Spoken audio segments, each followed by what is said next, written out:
ಎಟಿಎಂಗೆ ಹಣ ಹಾಕಲು ಬಂದ ಬ್ಯಾಂಕ್ ಸಿಬ್ಬಂದಿ ಮೇಲೆ ಹಾಡು ಹಗಲೇ ಗುಂಡಿನ ದಾಳಿ ನಡೆಸಿರುವ ಘಟನೆಯೊಂದು ಬೀದರ್ನ ಎಸ್ಬಿಐ ಮುಖ್ಯ ಕಚೇರಿಯ ಮುಂದೆ ಗುರುವಾರ ನಡೆದಿದೆ. ಎಟಿಎಂಗೆ ಹಣ ಹಾಕಲು ಬಂದ ಸಿಬ್ಬಂದಿ ಮೇಲೆ ದುಷ್ಕರ್ಮಿಗಳು ಕಣ್ಣಿಗೆ ಕಾರದ ಪುಡಿ ಎರಚಿ ಗುಂಡು ಹಾರಿಸಿ ಹಣದ ಸಮೇತ ಪರಾರಿಯಾಗಿದ್ದಾರೆಂದು ತಿಳಿದು ಬಂದಿದೆ. ಗುಂಡಿನ ದಾಳಿ ಪರಿಣಾಮ ಗಾಯಗೊಂಡಿದ್ದ ಎಸ್ಬಿಐ ಬ್ಯಾಂಕ್ ಸಿಬ್ಬಂದಿಯೊಬ್ಬರು ಸ್ಥಳದಲ್ಲೇ ಉಸಿರು ಚೆಲ್ಲಿದ್ದಾರೆ.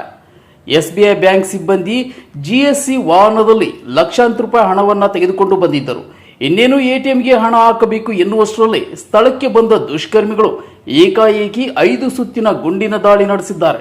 ಪರಿಣಾಮ ಓರ್ವ ಸ್ಥಳದಲ್ಲೇ ಸಾವನ್ನಪ್ಪಿದ್ದು ಮತ್ತೊಬ್ಬ ಸಿಬ್ಬಂದಿಗೆ ಗಂಭೀರ ಗಾಯಗಳಾಗಿವೆ ಎಂದು ವರದಿಗಳಿಂದ ತಿಳಿದು ಬಂದಿದೆ.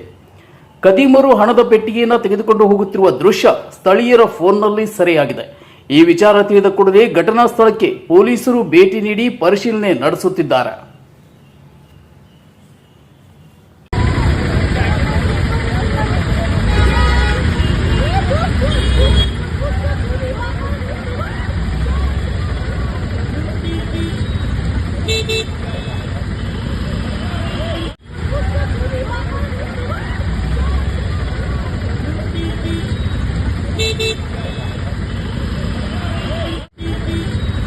Beep beep.